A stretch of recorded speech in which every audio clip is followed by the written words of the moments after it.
Bom dia, sejam todos muito bem-vindos a mais um devocional. Hoje, quinta-feira, dia 22 de agosto, são 6h45 e eu estou na Praça de Governador Portela. Hoje nós vamos continuar aqui fazendo a leitura de Gênesis, onde fala dos sonhos do faraó que José interpretou. Vocês lembram que ele estava na prisão, ele interpretou o sonho dos dois funcionários do faraó. Os sonhos se cumpriram e ele pediu para que o padeiro se lembrasse, não sei se foi padeiro, o copeiro se lembrasse dele quando fosse voltar ali para o seu cargo, né? E o copeiro não lembrou de falar dele para Faraó, enfim. E aí aqui, em José interpreta os sonhos de Faraó, as coisas irão se movimentar para que José se realinhe com o caminho da promessa, como sempre acontece, porque Deus é majestoso, maravilhoso e ele faz todas as coisas se encaixarem. Então vamos lá? Vamos começar aqui. Passados 2 anos completos, Faraó teve um sonho. Olha só, 2 anos e José lá na prisão, tá? Preso injustamente por um falso testemunho lá da mulher que queria ele e ele não quis ficar com a mulher. Parecia-lhe achar-se ele de pé junto ao Nilo, do rio subiam 7 vacas formosas à vista e gordas e pastavam no cariçal. Após elas subirem no rio, outras 7 vacas feias à vista e magras e pararam junto às primeiras na margem do rio. As vacas feias à vista e magras comiam as 7 formosas à vista e gordas, então acordou. Nossa, gente, isso aqui não tem uma vírgula, tá tudo. Vou voltar e vou ler do começo de novo para ficar mais coeso. Passados 2 anos completos, Faraó teve um sonho. Parecia-lhe achar-se ele de pé junto ao Nilo. Do rio subiam 7 vacas formosas à vista e gordas e pastavam no cariçal. Após elas subiam do rio outras 7 vacas, feias à vista e magras, e pararam junto às primeiras na margem do rio. As vacas feias à vista e magras comiam as 7 formosas, à vista e gordas. Nossa, gente, que loucura! Eu não estou conseguindo ler isso aqui de forma coesa. As vacas feias à vista e magras comiam as 7 formosas à vista e gordas. Então acordou o faraó. Enfim, vocês entenderam. Simplesmente não fica normal essa parte. Tentando a dormir, sonhou outra vez. De uma só haste saíam 7 espigas cheias e boas. E após elas nasciam 7 espigas mirradas, crestadas do vento oriental.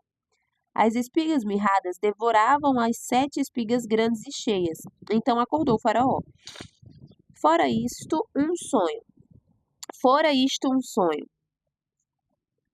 De manhã, achando-se ele de espírito perturbado, mandou chamar todos os magos do Egito e todos os seus sábios e lhes contou os sonhos, mas ninguém havia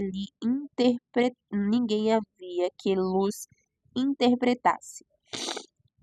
Então disse a Faraó, o copeiro-chefe: Lembro-me hoje das minhas ofensas. Estando Faraó muito indignado contra os seus servos e pondo-me sobre prisão na casa do comandante da guarda, a mim e ao padeiro-chefe, tivemos um sonho na mesma noite. Eu e ele sonhamos, e cada sonho com a sua própria significação. Achava-se conosco um jovem hebreu, servo do comandante da guarda. Contamos-lhes os nossos sonhos e ele nos interpretou, a cada um segundo o seu sonho. E como nos interpretou, assim mesmo se deu. Eu fui restituída ao meu cargo e o outro foi enforcado. Então Faraó mandou chamar a José e o fizeram sair às pressas da masmorra. Ele se barbeou, mudou de roupa e foi apresentar-se ao Faraó. Este lhe disse: Tive um sonho e não há quem o interprete. Ouvi dizer, porém, a teu respeito que, quando ouves um sonho, podes interpretá-lo. Respondeu-lhe José: Não está isso em mim, mas Deus dará a resposta favorável a Faraó. Isso é incrível. O José ele nunca se engrandeceu, né? Ele sempre deixava muito claro que toda honra e glória tem que ser dada a Deus. Então contou Faraó a José: no meu sonho estava eu de pé na margem do Nilo, e eis que subiam dele 7 vacas gordas e formosas à vista, e pastavam no cariçal. Após estas subiam outras vacas, fracas, muito feias à vista e magras. Nunca vi outras assim, disformes em toda a terra do Egito. E as vacas magras e ruins comiam as primeiras 7 gordas. E depois de as terem engolido, não davam aparência de as terem devorado, pois o seu aspecto continuava ruim como no princípio. Então acordei. Depois vi em meu sonho que 7 espigas saíam da mesma haste, cheias e boas. Após elas nascerem 7 espigas secas, mirradas e crestadas do vento oriental. As 7 espigas mirradas devoravam as 7 espigas boas. Contei-o aos magos, mas ninguém houve que interpretasse. Então lhe respondeu José: o sonho de Faraó é apenas um. Deus manifestou a Faraó o que há de dizer. As 7 vacas boas serão 7 anos, as 7 espigas boas também 7 anos. O sonho é um só. As 7 vacas magras e feias, que subiam após as primeiras, serão 7 anos, bem como as 7 espigas mirradas e crestadas do vento oriental serão 7 anos de fome. Esta é a palavra. Como acabo de dizer a Faraó, que Deus manifestou a Faraó que ele há de fazer. Eis aí vem 7 anos de grande abundância por toda a terra do Egito. Seguir-se-ão 7 anos de fome, e toda aquela abundância será esquecida na terra do Egito, e a fome consumirá a terra. E não será lembrada a abundância na terra em vista da fome que seguirá, porque será gravíssima. O sonho de Faraó foi dúplice, porque a coisa é estabelecida por Deus, e Deus se apressa a fazê-la. Agora, pois, escolha Faraó um homem ajuizado e sábio e ponha sobre a terra do Egito. Faça isso, Faraó, e ponha administradores sobre a terra e tome a 5ª parte dos frutos da terra do Egito nos 7 anos de fartura. Ajuntem os administradores toda a colheita dos bons anos que virão.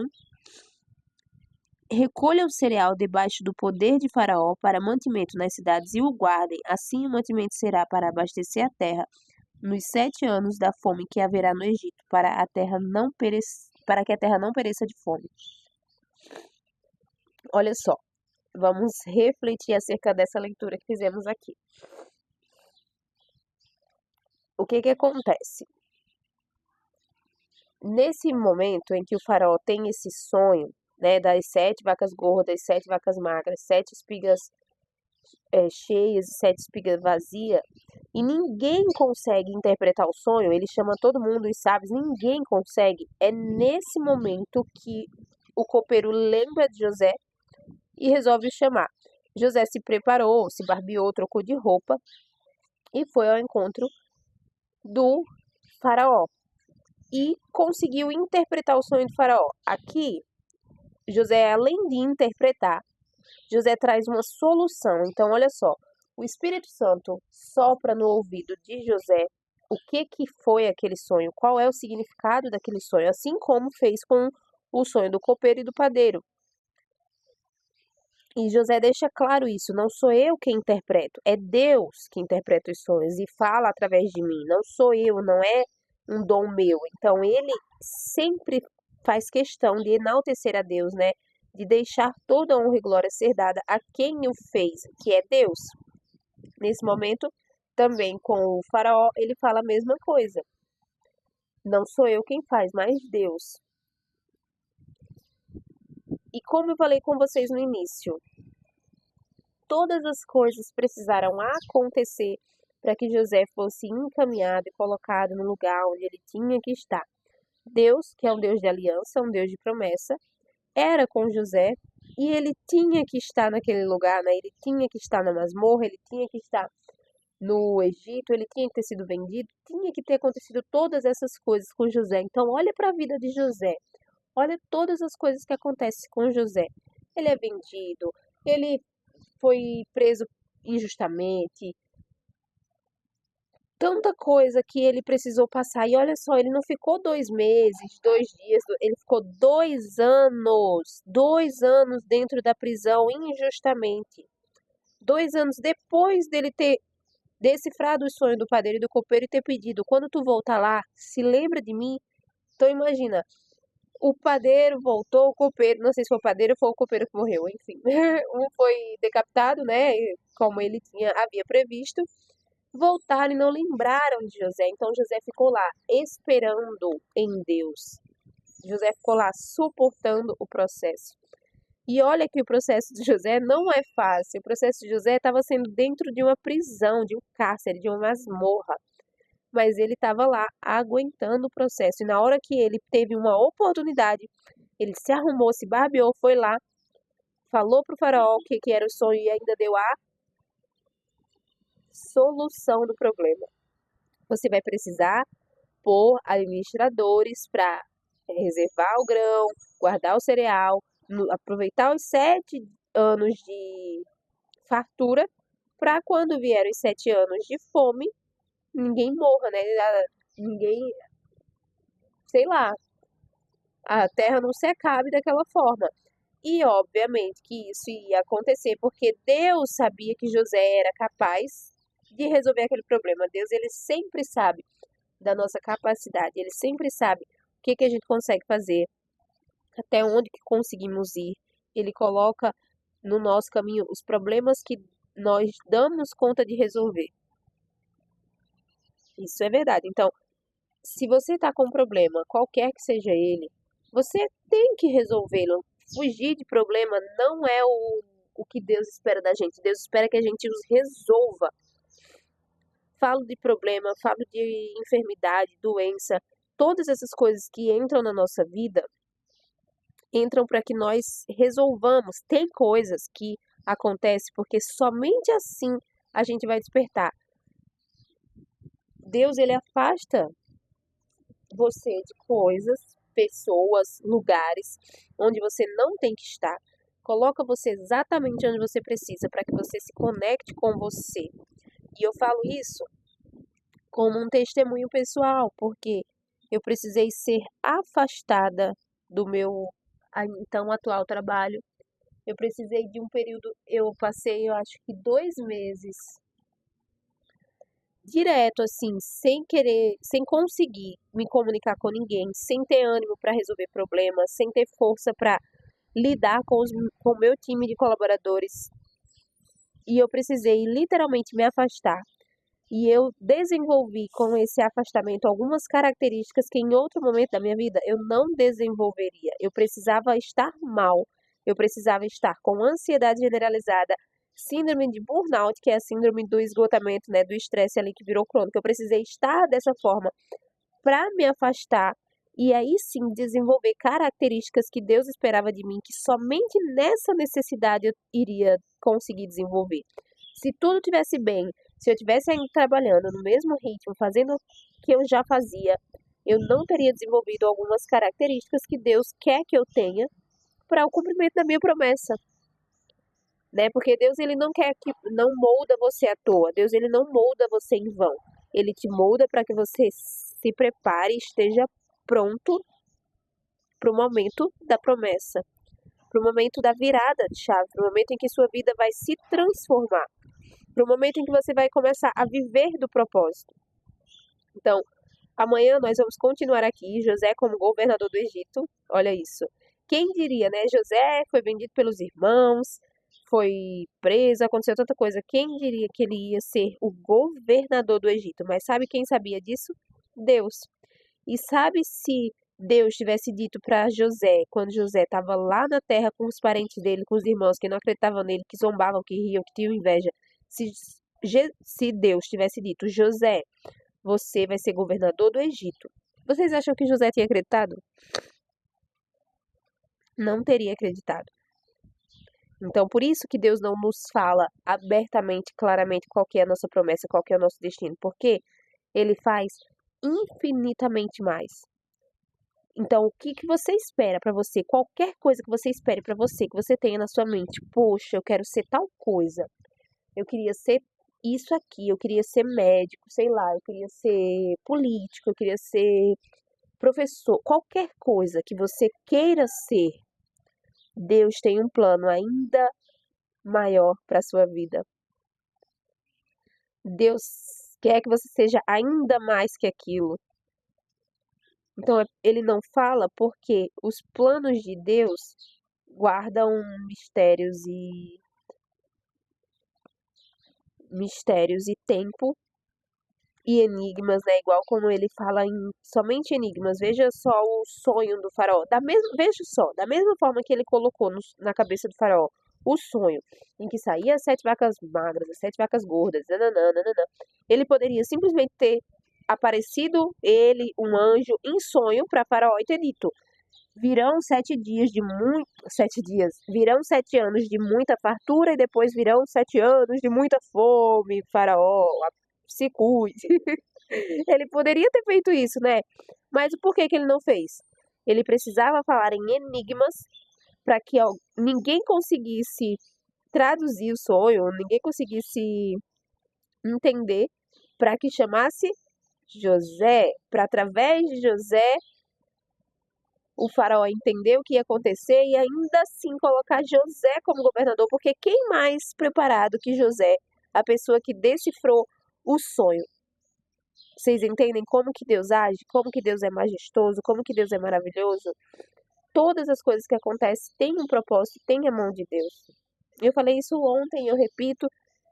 Deus, ele está em todas as coisas. Então, eu vou encerrando por aqui hoje. Amanhã nós continuaremos nessa leitura. Eu tô amando essa parte. Eu amo essa parte de Gênesis. Eu amo a história de José. Amo. Antes mesmo de eu conhecer a palavra, antes de eu ler a Bíblia, antes de eu ter qualquer contato, assim, eu já conhecia, né, a história de José, porque são histórias que são muito conhecidas, eu já conhecia e eu já me encantava e me identificava com a história de José. Eu lembro que eu tenho uns stories gravados no meu Instagram do ano de 2020, 2021, eu acho, no início de 2021, talvez, eu contando a história de José, ao meu modo, né, da minha forma, sem saber muito bem. Eu contei porque alguém me contou, não sei, não lembro como que eu tive contato com essa história a primeira vez, mas enfim. Mesmo que nós não tenhamos religião formada, não sou crente, não sou católico, não sou cristão, não sou umbandista, não sou nada. Mas as histórias de Deus você já ouviu. Os grandes feitos de Deus você sabe quais são. Então, assim, querendo ou não, de todo modo, nós conhecemos a palavra.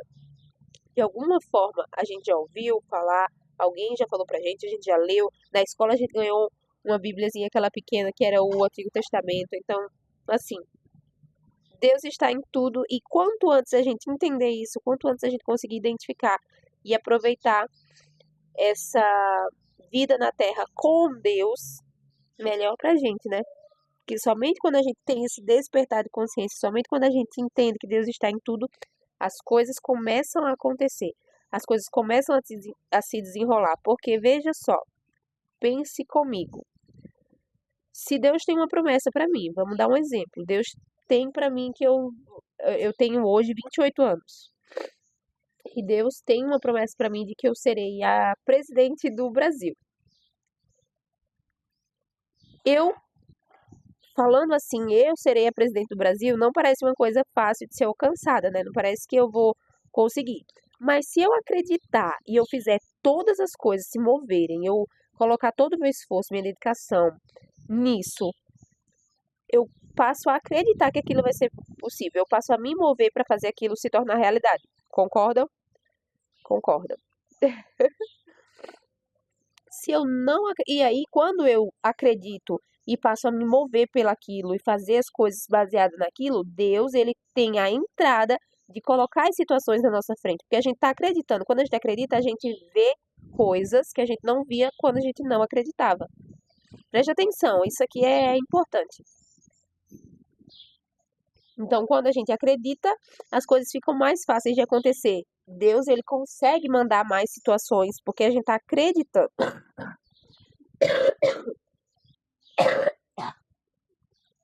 Desculpa, porque a gente tá acreditando. Então a gente facilita para Deus, né? Ele vai mandando as situações, a gente vai vendo ele em tudo, vai vendo os sinais, vai entendendo e vai fazendo, vai acontecendo e as coisas vão fluindo. Quando a gente não acredita, minha gente, Deus, ele precisa se esforçar para colocar as situações no nosso caminho, só que ele não vai ficar fazendo isso. Ele não vai ficar fazendo isso. Então, ou a gente desperta e acredita na promessa de Deus para nós e começa a viver o propósito e começa a viver as situações, começa a viver os milagres de Deus, ou a gente não acredita e se mantém afastado da promessa.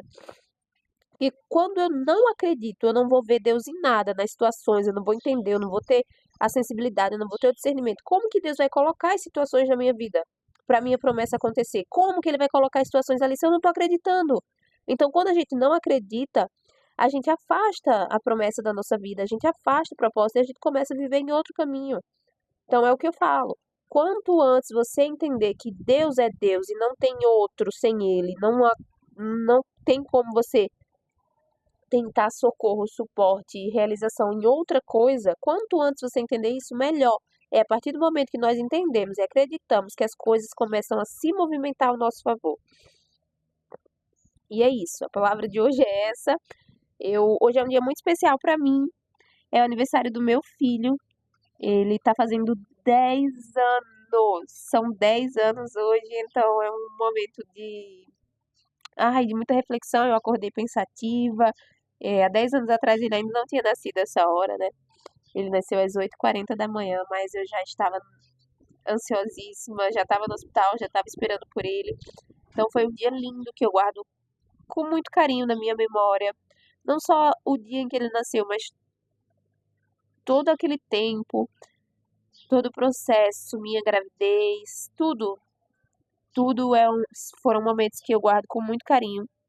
Foi uma época da minha vida que eu amei estar grávida. Eu falo isso pra todo mundo, eu amei estar grávida. Se eu pudesse, eu ficava grávida de novo. Só não criaria criança. Nossa, eu quero estar grávida, mas eu não quero ter a responsabilidade de criar outra criança. E é isso. Graças e bênçãos se renovam a cada manhã. Eu sou muito feliz fazendo isso. Até amanhã.